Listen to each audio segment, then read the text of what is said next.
The number 2 seed San Diego State ends up victorious, scoring 71 points over Colorado State's, the 7th seed, over Colorado State's 62 points. To my left is Leo Warnoff. To my right is Connor Tacone, the broadcasters of this one. So, I mean, any of you guys can fire away. Leo, Connor, just what did you guys make of this one tonight? I thought it was really interesting. I thought the two halves were completely contrarian in terms of style of play. First half featured some back and forth runs, capped off by an 11-0 San Diego State run to finish the half. Magoon Guath capping it off with the top of the key three. That was electric to call. I felt like the arena really came alive. The whole sea of red felt like we were in Viejas at that point. And then in the second half, Ali Farouk Manash literally just started playing quote unquote hacking Aztec. The last 4 minutes, we did not get across half court. That's what Dutch said in the postgame presser too. I thought that was one of the most weird and wacky and interesting games I've ever seen. Yeah, I mean, I heard. Sorry, not to cut you off, but I heard in that press area that like someone in the press mentioned like, is this basketball? Yeah. Is this really basketball? What are you gonna add, Connor? Well, I felt like it was a good game plan. I like that because like we were missing free throws, like and a lot of them. Like I felt like we shot them at like 50% clip for the whole game. But I just don't know if it was like necessary with 3.5 minutes left just to do that the whole entire time. Yeah. It just felt like it felt so repetitive and excessive. And I was like, by the end of it, I was like, let's just get out of here. Not to mention, you were on call for that final 4 minutes. How hard was that to broadcast? Because really, like, it felt like a baseball game at that point because of all the salvage of play. Quite literally, it felt so slow, and I was struggling to fill airtime because there was nothing to talk about. We're not prepped to give all those anecdotes because we're on radio and we're always constantly talking. There's really no room there's really no room for the color commentator to give any insight during a fast-paced game normally. I mean, to your point on the free throws, they literally did almost shoot at a 50% clip the whole night. 22 of 42, good for 52% from the line.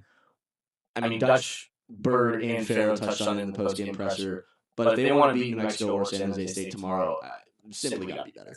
Yeah, and then my next question for both of you guys is, I mean, just what stood out to you guys most? I'll go ahead and share what stood out to me most in this one. Yeah. I mean, look, San Diego State's 24 bench points compared to Colorado State's 6. Like, I mentioned this to John Schaefer.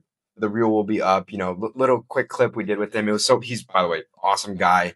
Play-by-play guy for 760. He's going home and away every game, doing play-by-play. But I mentioned, I said, you know, look, entering the season, you know, a lot of these guys, you know, sure there is experience on this team, but there's not a lot of experience of these group of guys necessarily playing together. You know, some transfers coming in, freshmen, and then injuries. You know, Reese and Water. Sure, he's been here for a minute, but didn't play a lick of basketball last season. And then just a few months later, you know, they're playing. They eliminated a hot team. You know, one of the hottest teams towards the end of the season in the quarterfinals.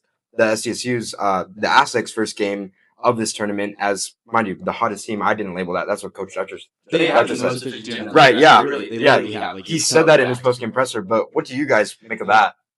Well, you mentioned the bench points. I mean, Dutch opted for a lineup tonight, starting Sean Newman Jr. and Tay Simmons to kind of give that spark off the bench of the guys. I mean, we already had that spark, but putting BJ Davis back on the bench, you know, that whole bench crew, you know, Farrow, BJ. You have all those guys coming up, giving that spark, giving that energy. So when you make the first substitution, you're playing almost better ball than how your starters were at one point. 100%. Yeah, we touched on that during the broadcast. And not to mention, it's pretty nice to have the reigning Mountain West Defensive Player of the Year come off the bench in Magoon Guath and compliment him with the newly honored Mountain West Defensive Player of the Year in Miles Burr. I have to mention, he was making some crazy defensive plays. Both of them were. Setting the tone right away in the first half. It was Connor and I call Miles Burr the California Condor because Burr the longest wingspan in the state, and I think it checks out perfectly because all the guy does is get his hands on passes. But I really, really want to highlight, because nobody said a word about him yet, and he really, really made the difference down the stretch. Sean Newman Jr. In the starting lineup, only averaging just over 2 points a game on the season. It felt like down the stretch he kind of took control of the game, not only with his free throw shooting, as he is a 90% free throw shooter on the year, but he had 3 nifty finishes around the rim. Down the stretch, you know, around 6 to 8 minutes left in the second half. Yeah, and Dutch mentioned about Newman Jr. He said, someone asked him is he confident, or is Newman Jr. going to be that guy, you know, starting at the 1 for the rest of this tournament? I mean, the reasoning is because, Elzy's out. Elzy is out with the leg. We saw him with the boot. I mean, just he stepped up when his number was called type thing. That next man up mentality, I thought, when I heard that response. So, yeah, credit to Newman Jr. 9 points for him tonight. Tay Simmons also tallied 9. I mean, Magoon Guath, he had that 3 late in the first half.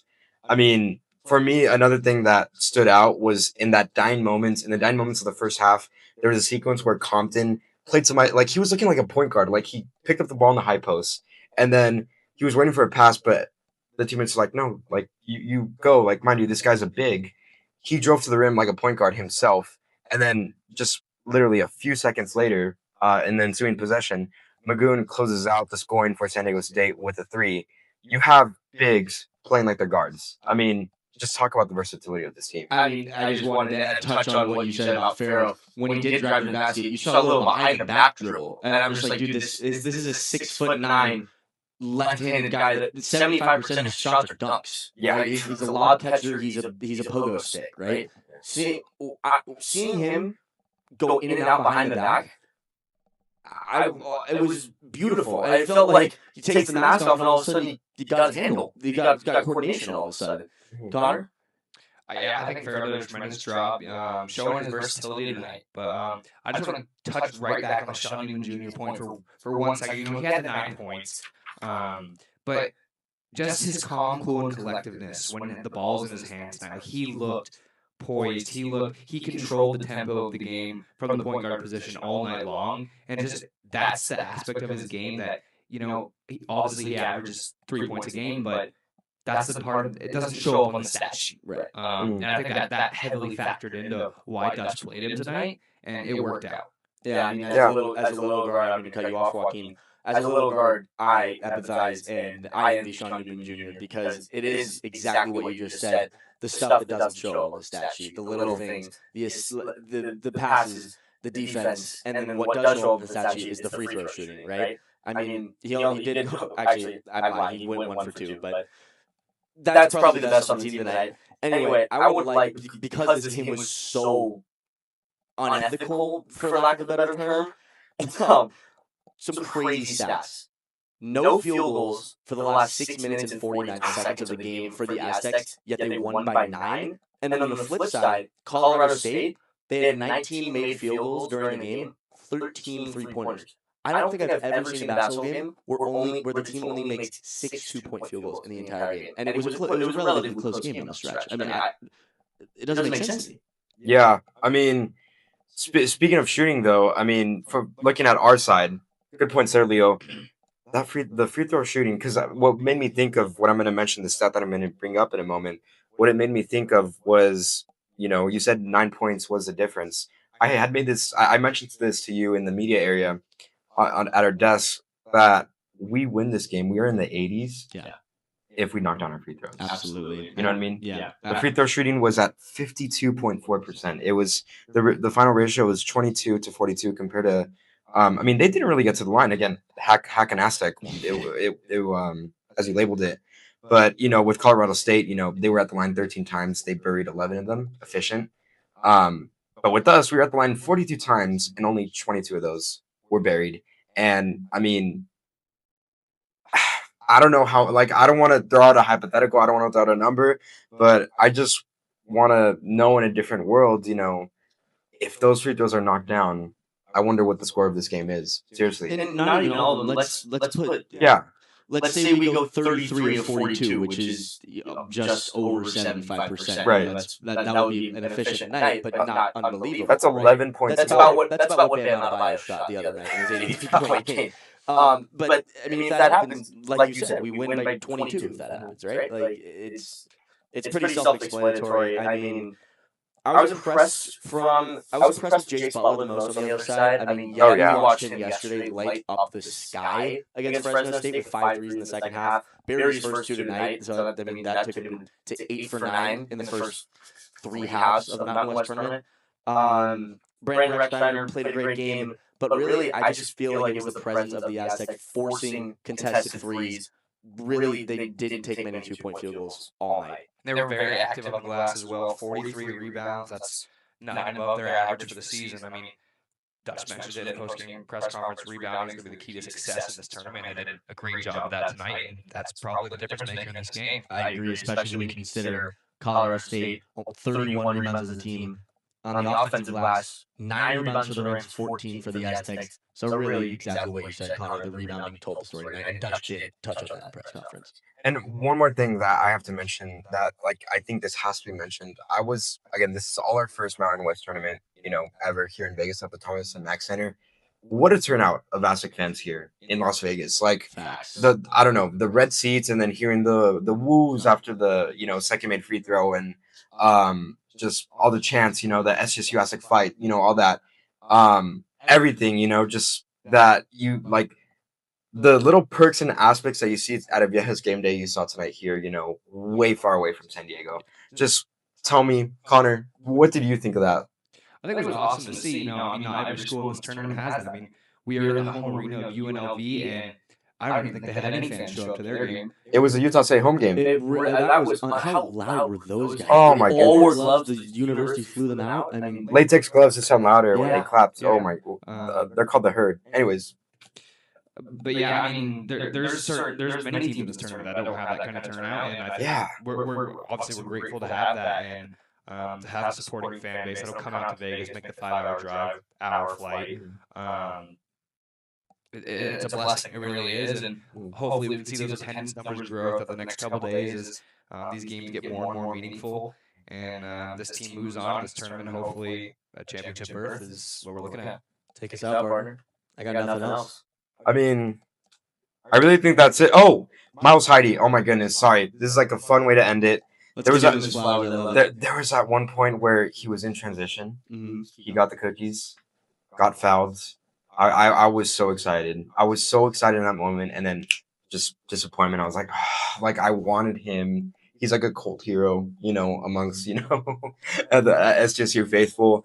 I mean, it was just an overall great day. Taj DeGore, I forgot who exactly, but I think it was you about Newman Jr.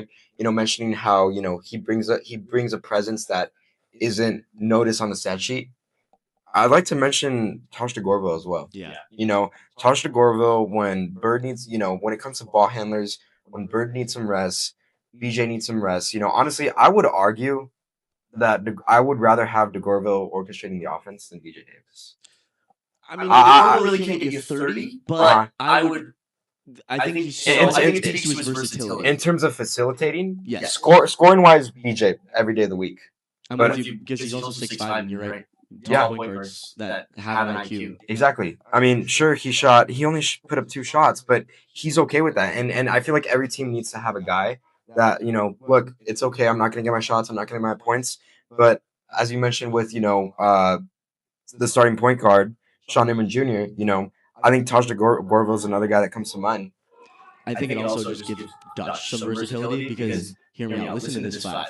Tell me who's scoring on this. DeGorville at the 1, Bird at the 2, Dixon Waters at the 3, Compton at the 4, and Lagoon at the 5. Who's scoring on that? Seriously. Lockdown. It's absolutely locked down. Lockdown. And then Tay Simmons too. I mean, and then Dutcher as a tactician, from that Steve Fisher, culture of, preaching defense. Mm-hmm. Come on now. All right. Anything else? Seriously. Thanks for watching. Again, final score, Colorado State 62, San Diego State 71. I mean, just down that hallway, we are waiting to see who will we be playing tomorrow in the semifinals. It will either be San Jose State or the New Mexico Lobos. I'm Joaquin Serrato. Again, to my right, Connor Tacone. Apologies. And Leo Warnov. See you, Aztec Faithful. This is KCR Sports. We'll see you tomorrow. Yes.